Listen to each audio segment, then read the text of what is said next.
I don't usually meet sources at 2:17 a.m., but some stories ask for night. They breathe better in neon and burnt coffee.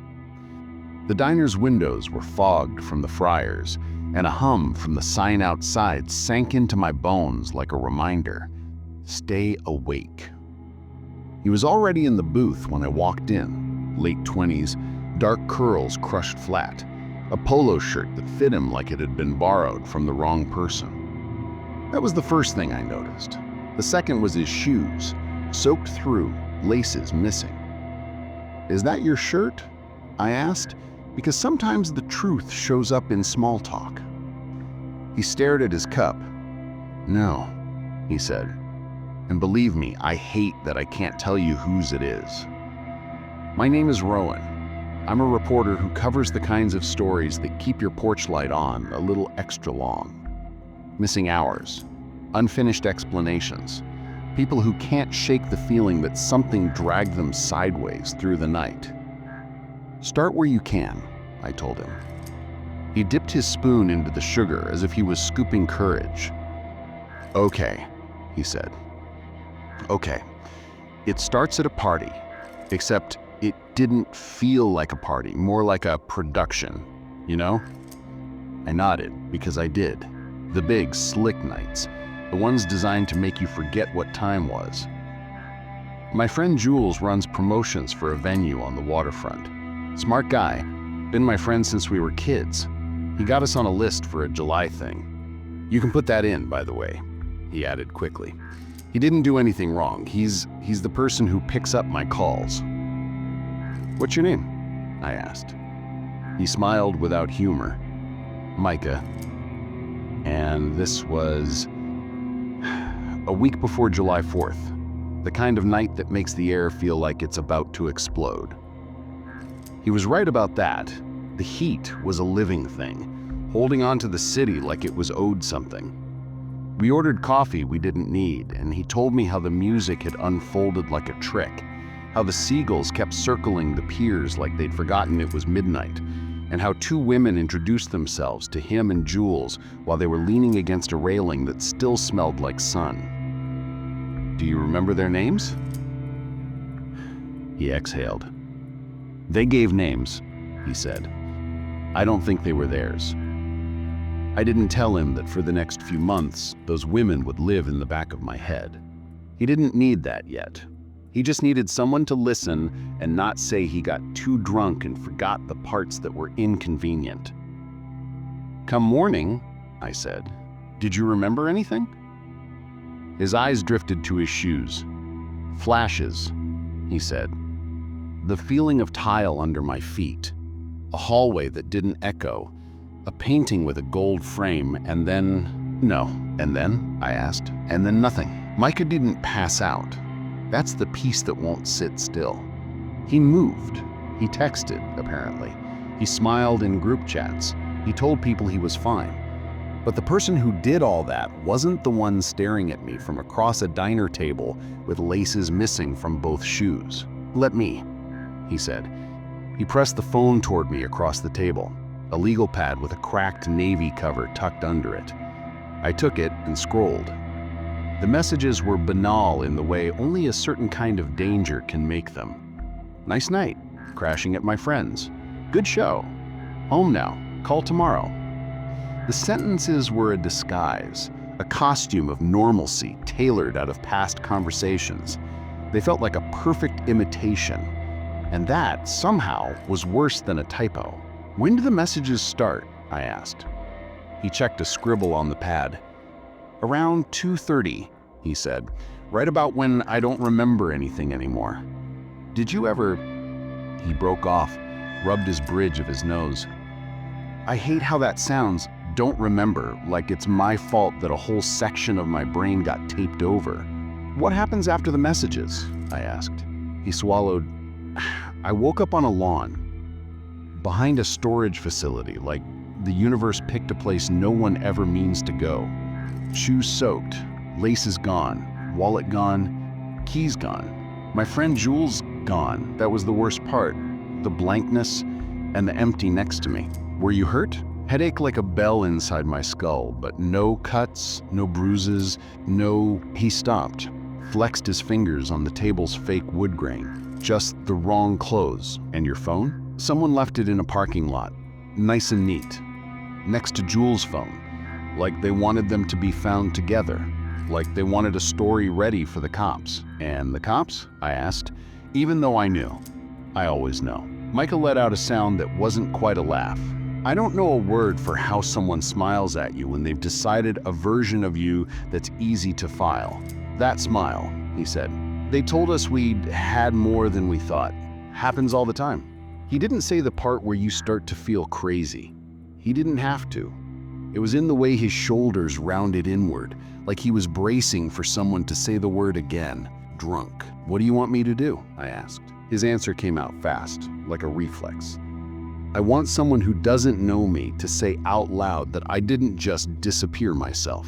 I nodded. I can do that. I can look until something looks back. Stories layer on top of each other, whether they mean to or not. 2 nights after I met Micah, my inbox lit up with a subject line that said, "Did you ever feel watched and right?" The sender's name was Lydia.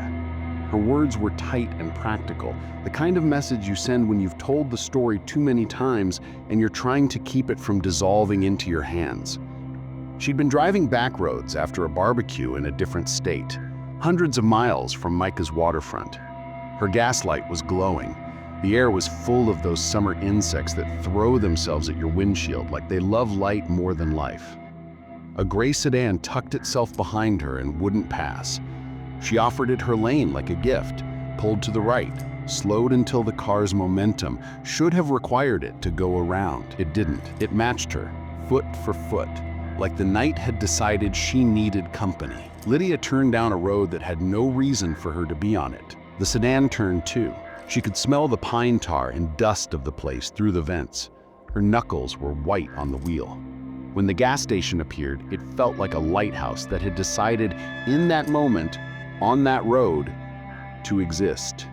She pulled in hard, opened her door so fast it caught in the wind, and ran into fluorescent safety.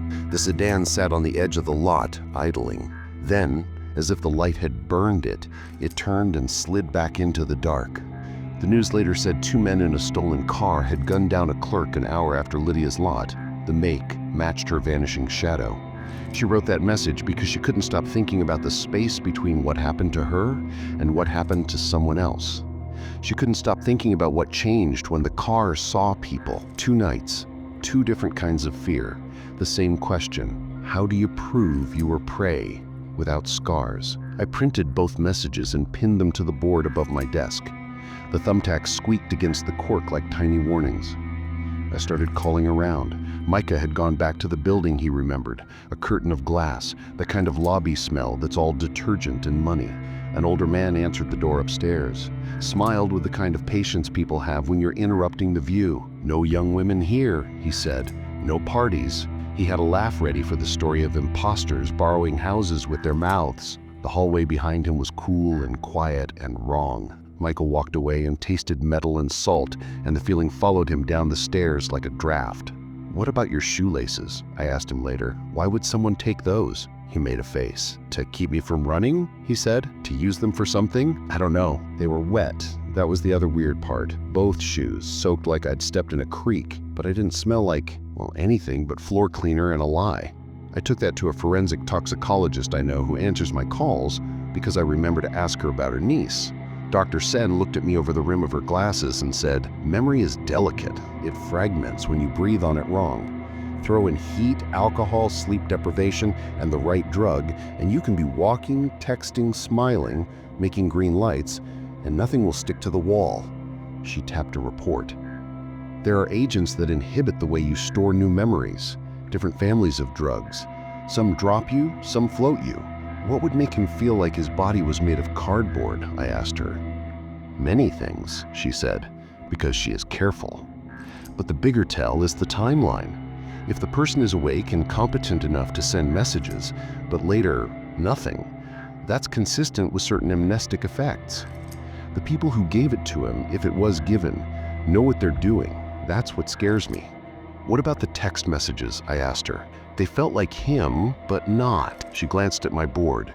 "You don't need drugs to turn someone into a ghost," she said softly. "You just need their phone and 10 minutes reading how they talk." I didn't write down what it felt like to hear that and think about all the ways a phone already knows how to imitate you. I went to see Lydia. We met where she felt safe, the bench outside a library, morning light blunted by a row of magnolias that smelled like a memory of childhood. She wore a plain red shirt and a face that said she wasn't sure telling the story again would do anything but bruise it further. "You can say it was dumb," she started. "I won't," I said. "Tell me what you saw." My heart started beating in my ears. "Is that a detail or a metaphor?" I said. "It's both." We sat for an hour as she walked me through the road. The way the trees leaned in, how the sedan shone under a streetlight as if it had been dipped in dull mercury, how the driver never pulled up far enough for her to see a face. She told me how she slept with the light on the first week after the news, apologizing to no one for nothing. When she finished, I told her about Micah. Not the specifics, not the addresses, only the feeling of being moved around without your consent and told later you had it coming. She shivered in a way that had nothing to do with the light breeze. "Do you think they're connected?" she asked.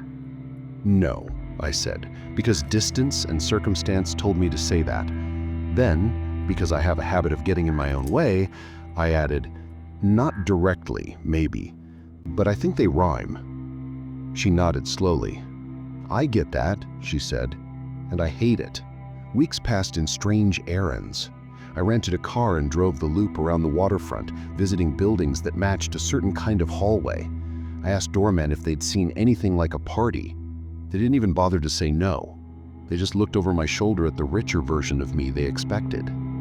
I walked a block down from the address Micah remembered and found a security camera affixed to a deli like a one-eyed dog. The owner was kind the way only people who stand behind a counter to make a living can be kind. He watched footage with me and split a sandwich, and I took notes and tried not to feel like I was drowning in polite refusal. I also drove Lydia's road. Pine and dark, the kind of dark that eats headlights. My own gaslight came on at the same stretch she described. Maybe it was coincidence, maybe it was just my brain trying to make a pattern, but the chime went off and I flinched and thought of her pulse in her ears. A sedan pulled out from a turnout a mile later and fell in behind me. A gray one. You've seen 100 like it. I tracked my breath to keep from making the story about me. 8 in, 8 out. Control what you can. I did the thing I tell people to do when I sit across from them in diners at 2 a.m. I turned toward light. There was a volunteer fire station ahead, a short block off the road, doors wide open for a community event with someone's kid selling brownies on a card table. I pulled in too fast. The sedan glided past. It didn't pause, it didn't flash, it just kept going and was gone, like the night had swallowed it before it got to the end of the block. I could not prove that car mattered, which is of course the point of a car like that. Here is the other thing I could not prove. That Micah and Lydia's stories were teaching me the same lesson in 2 dialects. That there are people who practice the craft of staying just on the good side of plausible. After the diner, after the library, after the loops around the waterfront and the back roads, I went back to Micah's board and put a pin next to the phrase, "phones found together." It bothered me like a pebble in a shoe. Why together? Why meet? Unless you're building a narrative. Unless you want to gift-wrap coincidence for the cops. Unless whoever did it understands how quickly a story turns on the words, "they were fine." I took what I had to a detective who likes me, or at least likes my insistence. Detective Park's desk was clean in a way that made me trust the mess in her head had somewhere to live. "You're not coming to me with evidence," she said without malice. "You're coming to me with vibes." "Vibes and a pattern," I said. "Vibes and a doctor and a deli camera and a guy's shoelaces and a woman who thinks she almost died at a gas station." Park rubbed her temple as if she was pushing a headache to the edges. "I saw a case last year. 2 phones recovered together in a park. The victim insisted he hadn't blacked out. Security footage showed him walking fine." She looked at me, her eyes careful. "He never remembered." That's the part I don't like telling you." "Why not?" "Because you want me to be able to solve it for him, for all of them," she said. "And part of the reason these people keep doing it is because that gap between what someone knows and what we can prove is where they live." "Shoelaces," I said. "Micah's were gone." Park's mouth twitched. "A lot of people who restrain don't carry rope," she said lightly.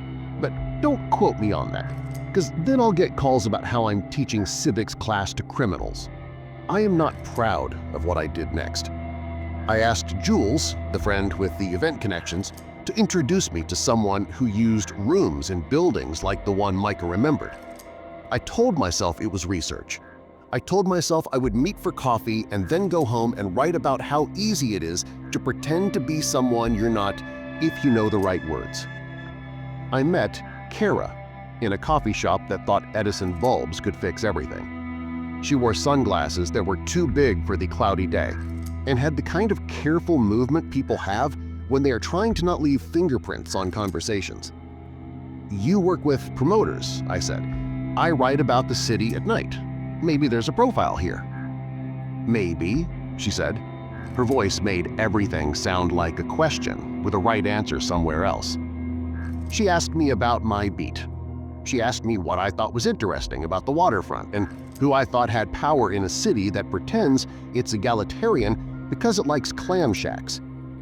After 20 minutes of no content, she smiled and checked her phone and told me that if I wanted to see an interesting lobby, I should come by a certain address at a certain time on a certain evening.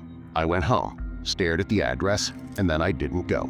I don't know if that makes me a traitor to curiosity or if that makes me someone I might have to be come midnight in a parking lot. I do know that an hour after I decided to stay home, I got a text from an unknown number that said, "Window seat isn't your look, Rowan." The photograph attached was of me in the coffee shop from earlier that day, my hands around a paper cup, at a window seat, my face turned toward a reflection of the street. I did not answer. I did not sleep. I saved the image to a hard drive that lives in a place no one else knows about. It would be tidier if I could tell you that text led to an arrest, that a sedan got pulled over for a taillight, that felons with borrowed voices led us to a room with a painting with a gold frame and a stack of clothes folded by size. I can't. I can tell you that when fear has your breath in its hand, purpose is an antidote that lasts long enough to call a friend. So, here's what happens at the end of this story. I meet Micah again. We sit in a different diner. Less neon, more chalk menu. Jules comes too, because he should hear it all. Lydia FaceTimes us and holds up her coffee like a talisman. We talk about what people could do if they wanted to stay safe in a world that thinks the safest people are the ones who already were. "Tell me what you wish you had with you," I say to Micah. He looks at his shoes, which have laces now, dry and knotted. He says, "Numbers, phone numbers in my head. We don't memorize anything anymore, and it turns out that mattered when my phone was a liar." Lydia adds, "A code word," she says, "something my people know that means call the cops right now, even if my text looks chill." Jules lifts his eyebrows and says, "Boring plans, like actually deciding who's sleeping where before the night tips over into ideas." We write it all down. We're not making a manifesto, we're just making a list of little anchors. There's the part where this story wants to scare you, where the idea that someone can erase your evening with a smile and a drink and a perfect imitation of your grammar lives under your bed. But there's also the part that wants to tell you you're allowed to do things that look paranoid and are actually practical. You're allowed to treat your instincts like they saved you before you realized they did. I didn't solve Micah's missing hours. He didn't ask me to. He asked me to say in my voice what he knew in his body. He didn't disappear himself. He didn't just get too drunk to deserve help. and Lydia didn't overreact to a sedan that forgot how passing works. I didn't go to the address Kara texted me. I walk past that block sometimes and trace my progress by how my stomach behaves. Some nights, there's no pull at all. Some nights, the air over that building feels a degree colder.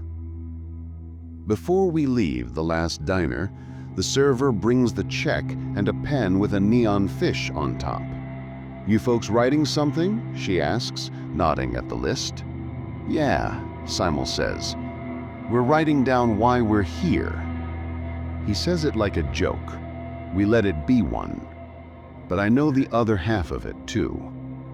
We're writing down why someone else didn't get to finish their shift at a convenience store, and why the water on Micah's shoes didn't come from the ocean, and why the phones were placed like props on a stage.